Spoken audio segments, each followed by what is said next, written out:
የዕለቱ አበይት ዜናዎቻችን ግልገል በለስ በፋኖና ጉምዝ ታጣቂዎች ጥቃት ተናወጠ። ነዋሪዎች 10 ሰዎች ሞተዋል ብለዋል። ህወሓት በራያ የነዳጅ ስንቅና ውሃ አቅርቦት እንዲጠናከር ትዕዛዝ ሰጥቷል ተብሏል። በምዕራብ ኮሎምቢያ 7.4 የተመዘገበው የመሬት መንቀጥቀጥ ቢያንስ 20 ሰዎች ሞተውበታል። የህወሓት ታጣቂዎች ወደ ራያ ቆቦና ዞብል ተራራ በእግር እንቅስቃሴ ጀመሩ ተባለ። የውጭ ዜጎች በአዲስ አበባ ቤት ለመግዛት ቢያንስ $150,000 ማቅረብ ይጠበቅባቸዋል። አብይ የታጠቁ ኃይሎች ጥምረት ያልተቀደሰ ጋብቻ ነው ሲሉ ገልጸውታል። ሰላም የተከበራችሁ የሀበሻ ጎልድ ዜና ዩቲዩብ ቤተሰቦቻችን፣ በዛሬው ስርጭታችን ውስጥ አስደናቂ ክስተቶችን፣ የፖለቲካ፣ የኢኮኖሚ፣ የማህበራዊና ሌሎች ወቅታዊ ጉዳዮችን በዝርዝር ልናቀርብላችሁ ተዘጋጅተናል። እስከ ቪዲዮ መጨረሻ ድረስ ከኛ ጋር አብራችሁ እንድትቆዩ በታላቅ አክብሮት እንጋብዛችኋለን። ከኛ ጋር በመቆየት አንዳችም ጠቃሚ መረጃ እንዳያመልጣችሁ ያድርጉ።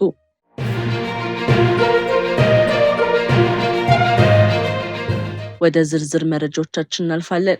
በቤንሻንጉል ጉሙዝ ክልል የምትገኘው ግልገል በለስ ከተማ ነሐሴ 5 ቀን 2018 ዓ.ም ከንጋቱ 12 ሰዓት አካባቢ የታጠቁ ኃይሎችን ለመቆጣጠር ሙከራ አድርገዋል ሲል የመተከል ዞን አስተዳደር መግለጹ ተዘግቧል። የዞኑ አስተዳደር እንደገለጸው የፋኖ ኃይሎችና የጉሙዝ ታጣቂዎች በጋራ ከተማዋን ለመቆጣጠር የሞከሩ ሲሆን የተደረገው ኦፕሬሽን ግን እንዳልተሳካና ከተማዋ ወደ ቀድሞ ሰላማዊ ሁኔታ መመለሷን አስታውቋል። የከተማዋ ነዋሪዎች በበኩላቸው በጥቃቱ ወቅት በግልገል በለስ ዋና መንገድ ላይ መድፍን ጨምሮ ከባድ መሳሪያዎች ሲንቀሳቀሱ እንደነበረ ገልጸዋል። ነዋሪዎች እንደሚሉት በጠዋቱ ሰዓታት በከተማዋ መናኸሪያ ውስጥ ፈንጂ በመፈንዳቱ በርካታ ተሳፋሪዎች ተጎድተዋል። በዚሁ ጥቃት 10 ሰዎች ሕይወታቸውን እንዳጡ ነዋሪዎቹ መግለጻቸው ተዘግቧል። የተጎዱ ሰዎችም በፓዌ ሆስፒታል ሕክምና የተደረገላቸው መሆኑ ተገልጿል።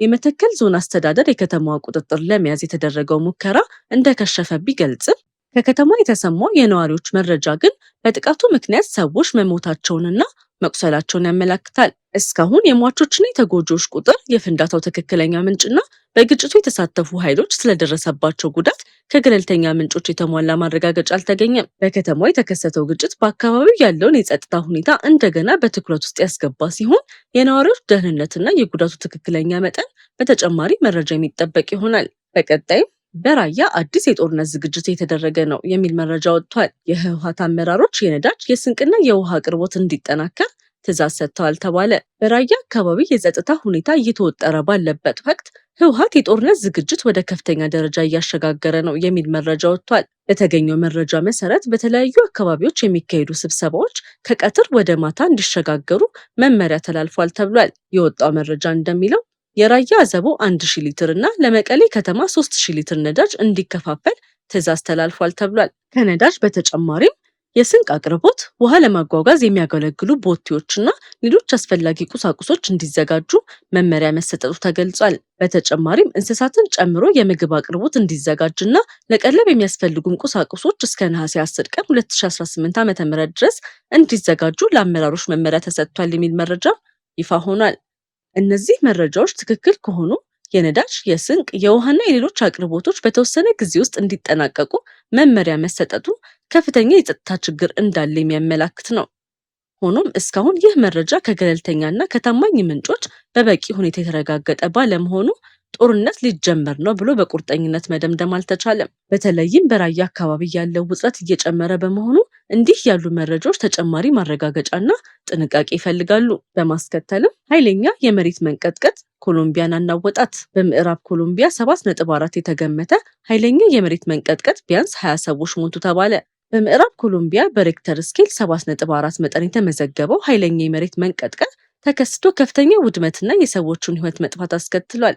የመሬት መንቀጥቀጡ ማዕከል በቾኮ ክልል በሳን ሆሴ ዴል ፓልማር አቅራቢያ እንደነበር የተገለጸ ሲሆን ኃይለኛው መንቀጥቀጥ በኮሎምቢያ በርካታ ከተሞች ተሰምቷል።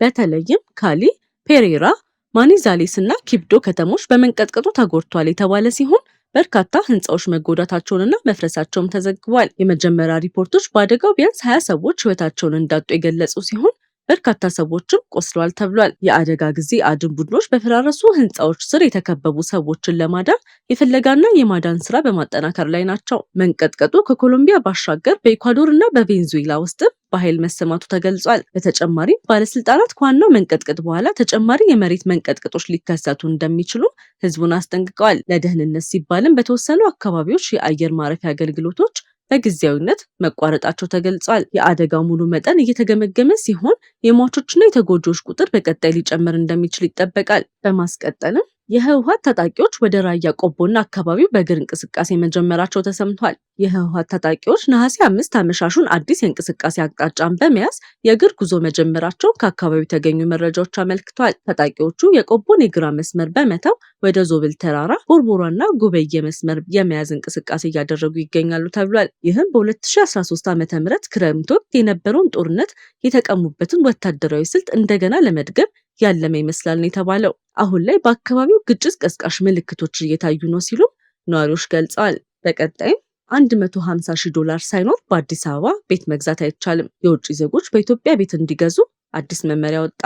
አዲስ አበባና ሸገር ከተማ የቤት ገበያን ሊያነጋግር የሚችል አዲስ የቤት ባለቤትነት መመሪያ ወጥቷል። የከተማና መሰረተ ልማት ሚኒስቴር ያወጣው መመሪያ ትውልደ ኢትዮጵያውያንን ሳይጨምር የውጭ ሀገር ዜጎች በኢትዮጵያ የመኖሪያ ቤት ባለቤት ለመሆን ማሟላት የሚገባቸው መስፈርቶች ዘርዝሯል። በተለይ አዲስ አበባና ሸገር ከተማ ላይ የተቀመጠው ገደብ ትኩረትን ስቧል። እነዚህ ከተሞች ውስጥ ቤት ለመግዛት የውጭ ዜጋው ቢያንስ 150,000 የአሜሪካ ዶላር በህጋዊ የባንክ ሂሳብ በውጭ ምንዛሬ ማቅረብ ይኖርበታል። በሌሎች አካባቢዎች ግን የተለየ መጠን ተቀምጧል። በኦሮሚያ፣ አማራ፣ ትግራይ፣ ሲዳማ፣ ማዕከላዊና ደቡብ ኢትዮጵያ፣ ደቡብ ምዕራብ ሶማሌ፣ ሐረር እና ድሬዳዋ $120,000፣ በአፋር፣ ቤንሻንጉል ጉሙዝና ጋምቤላ ክልል $100,000። ነገር ግን በኢንቨስትመንት ኮሚሽን ፍቃድ ያላቸው ባለሀብቶች ይህ የገንዘብ ገደብ እንደማይመለከታቸው ተገልጿል። ሌላ አስገራሚ ገደብ አንድ የውጭ ዜጋ አንድ የመኖሪያ ቤት ብቻ መያዝ ይችላል። በመንግስት ድጎማ የተገነቡ የጋራ መኖሪያ ቤቶች ላይም የግዢ መብት አይኖረውም። የጸና ፓስፖርት፣ የወንጀል ነፃ ማስረጃ እና ከሀገር ሰላምና ደህንነት ጋር የተያያዘ መስፈርቶችንም ማሟላት ይጠይቃል። ከኢትዮጵያ ባንክ ብድር መውሰድ አይቻልም። ቤቱን ለግለሰቦች ማከራየት ግን ይፈቀዳል። ለካፌ ወይንም ለንግድ ዓላማ መጠቀም ግን አይፈቀድም። ከዚህ በተጨማሪ እስከ 5 ዓመት የሚያገለግል ብዙ ጊዜ መመላለሻ ቪዛ ማግኘትና ከቤቱ የሚገኘውን የኪራይ ወይንም የሽያጭ ገቢ በህጋዊ ሂደት ወደ ውጭ ማስተላለፍ ይቻላል ተብሏል። በመጨረሻ ጠቅላይ ሚኒስትር አብይ አህመድ በትግራይ በአማራና በኦሮሚያ የሚንቀሳቀሱ የታጠቁ ኃይሎችን በተመለከተ በኦሮምኛ ሰፊ ማብራሪያ ሰጡ። ጠቅላይ ሚኒስትሩ እነዚህ ኃይሎች መንግስትን በኃይል ማሸነፍ እንደማይችሉ ከተረዱ በኋላ መቀራረብና የጋራ ጥምረትን መፍጠር ጀምረዋል ሲሉ ይህንንም ያልተቀደሰ ጋብቻ በሚል ቃል ገልጸዋል። በተጨማሪም ኤርትራና ሱዳንን ጨምሮ ከውጭ ተዋናዮች ድጋፍ ለማግኘት የሚደረጉ ጥረቶችን ህዝቡ በጥንቃቄ ሊመለከት እንደሚገባ አስገንዝበዋል። አብይ አህመድ በተለይ ህወሓት ያወጣውን ስልጣን በኃይል ለመመለስ የሚደረገውን ጥረት ከሀገሪቱ የግጭት ችግሮች ጋር የተያያዘ መንስኤ መሆኑንም አበክረው ገልጸዋል። ወደ ቢዝነስ ዘገባችን ስናልፍ የዓለም የወርቅ ገበያ በአዲስ አቅጣጫ ሄዷል። ባለሀብቶች በቅርበት እየተከታተሉት ነው። ሐምሌ 9 2026 የዓለም የወርቅ ዋጋ በዚህ ሳምንት ከፍተኛ መለዋወጥን አሳይቷል። የዓለም ፖለቲካ ውጥረቶች፣ የአሜሪካ የገንዘብ ፖሊሲና የዶላር እንቅስቃሴ በወርቅ ዋጋ ላይ ጉልህ ተጽዕኖ አሳድረዋል። በሳምንቱ መጀመሪያ ባለሀብቶች ከዓለም አቀፍ አለመረጋጋት ለመጠበቅ ወደ ወርቅ በመመለሳቸው የወርቅ ዋጋ ከፍ ብሏል። ሆኖም የአሜሪካ ፌዴራል ሪዘርቭ ከፍተኛ የወለድ መጠን ለረዥም ጊዜ ሊቀጥል እንደሚችል የተሰጠው ምልክትና የመንግስት ቦንድ ትርፍ መጨመር ገበያውን ወደ ታች ጎትቶታል። የወርቅ ዋጋን ከፍ ያደረጉ ምክንያቶች በመካከለኛው ምስራቅ የተባባሰ የፖለቲካ ውጥረት፣ የአሜሪካ ዶላር መዳከም፣ ባለሀብቶች ወደ ደህንነት የሚጠበቅ ንብረት መሸሻቸው፣ የማዕከላዊ ባንክ ቀጣይ የወርቅ ግዢ ናቸው። የወርቅ ዋጋን ዝቅ ያደረጉ ምክንያቶችን ስንመለከት ከፍተኛ የወለድ መጠን ይቀጥላል የሚለው ግምት፣ የመንግስት ቦንድ ትርፍ መጨመር፣ ባለሀብቶች ያገኙትን ትርፍ ለማስጠበቅ የፈጸሙት ሽያጭ ናቸው። የዛሬውን የገበያ ሁኔታ ስንመለከት በዓለም ገበያ የ21 ካራት ወርቅ ዋጋ በ1 ግራም 131 የአሜሪካ ዶላር ከ78 ሳንቲም ደርሷል። የገበያ ተንታኞች በቀጣዮቹ ሳምንታት የፌዴራል ሪዘርቭ ውሳኔዎች፣ የዶላር እንቅስቃሴና የዓለም ፖለቲካ ሁኔታ የወርቅን ዋጋን የሚወስኑ ዋና ምክንያቶች እንደሚሆኑ ይገልጻሉ። የዛሬው የዜናችን ስፖንሰር ሀበሻ ጎልድ ነው። ወርቅ ጥራት ነው፣ ጥራት ደግሞ እምነት ነው። እውነተኛ ንጹህና ከፍተኛ ጥራት ያለው 21 ካራት ወርቅ ጌጣጌጥ ከፈለጉ ሀበሻ ጎልድ ትክክለኛ ምርጫው ነው። በኒውዮርክ የሚገኘው ሀበሻ ጎልድ በእጅ የተሰሩ ከፍተኛ ጥራት ያላቸው 21 ካራት የወርቅ ጌጣጌጦችን ለሰርግ፣ ለስጦታ፣ ለቤተሰብና ለዕለታዊ አጠቃቀም ያቀርባል። ተመጣጣኝ ዋጋ፣ የተረጋገጠ ጥራት፣ ፈጣን አገልግሎት፣ የደንበኞች እምነት። ዛሬውኑ ከታች ባስቀመጥንላችሁ ስልክ ይደውሉ ወይም በዋትሳፕ ያነጋግሩን። ሀበሻ ጎልድ፣ የሚታመን ጥራት፣ ዘላቂ ውበት። የተወደዳችሁ የሀበሻ ጎልድ ዜና ዩቲዩብ ቤተሰቦቻችን ለዛሬ ያዘጋጀናቸው ትኩስ አስፈላጊና ሰበር መረጃዎቻችን እስከዚህ ድረስ ነበሩ። ጊዜያችሁን ሰጥታችሁ ከኛ ጋር ስለነበራችሁ ከልብ እናመሰግናለን። ሁልጊዜ ፈጣን፣ ትክክለኛ፣ የተረጋገጠና ሚዛናዊ ዜና እንዲደርሳችሁ በየቀኑ በትጋት እየሰራ እንገኛለን። በኢትዮጵያና በዓለም ዙሪያ የሚከሰቱ ወቅታዊ ክስተቶችን፣ የፖለቲካ፣ የኢኮኖሚ፣ የማህበራዊና ሌሎች ወቅታዊ ጉዳዮችን በፍጥነትና በአስተማማኝ ሁኔታ ለእናንተ ለማድረስ ቁርጠኞች ነን። ከኛ ጋር ገና ካልተቀላቀላችሁ የሀበሻ ጎልድ ዜና ዩቲዩብ ቻናልን ሰብስክራይብ በማድረግ ቤተሰባችን ይሁኑ። እንዲሁም የደወል ምልክቱን በመንካት ማንኛውም አዲስ ዜናና ሰበር መረጃ በታተመ ቅጽበት እንዲደርሳችሁ ያድርጉ።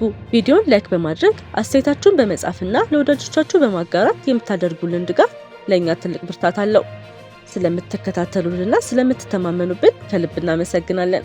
ሀበሻ ጎልድ ዜና፣ ፈጣን፣ ተአማኒና የተረጋገጠ መረጃ የሚገኝበት አድራሻ። እስከምንገናኝ ድረስ ሰላምና ጤና ከእናንተ ጋር ይሁን።